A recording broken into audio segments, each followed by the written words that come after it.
Hello friends, எப்படி இருக்கீங்க? நல்லா இருக்கீங்களா? இன்னைக்கான வீடியோவில் பார்த்தீங்கன்னா சூப்பரான ஒரு குழம்பு ரெசிபி தாங்க பார்க்க போகிறோம். சண்டேனா நான்வெஜ் இல்லாமல் இல்லைங்களா? அப்படி ஒரு நான்வெஜ் குழம்பு தாங்க பார்க்க போகிறோம். ப்ரான் குழம்பு, அதுவும் மண் சட்டியில் தாங்க செய்ய போகிறோம். வாங்க எப்படி செய்யலான்னு பார்க்கலாம். அதுக்கு நான் வந்து ஒரு 1/2 கிலோ வந்து இறால் எடுத்துக்கிறேன். அதை நல்லா வந்து கழுவி வந்து சுத்தம் பண்ணி வந்து நல்லா கழுவி வச்சுருங்க. இல்லைனா வந்து கவிச்சி வாடை அடிக்கும். இப்போ வந்து நான் ராட்டை எப்படி சுத்தம் பண்ணான்னு பார்க்கலாம். அதுக்கு நான் வந்து மஞ்சத்தூள் எடுத்துக்கிறேங்க. இது மாதிரி வந்து தூள் உப்போ சால்ட் உப்போ இது வேணால் எடுத்துக்கோங்க.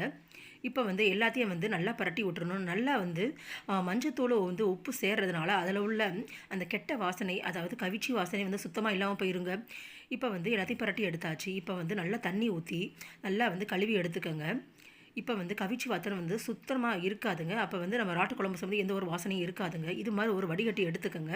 இப்போ வந்து ஃபுல்லாக வந்து தண்ணியை வந்து ட்ரை பண்ணிடுங்க. அவ்வளோதான். இப்போ வந்து நம்ம ராட்டில் உள்ள கவிச்சி எல்லாம் வந்து சுத்தமாக போயிடுச்சுங்க. இப்போ வந்து சூப்பராக ட்ரைடான ராட்டை வந்து ரெடி ஆயிடுச்சு. இப்போ வந்து குழம்பு செய்கிறதுக்கான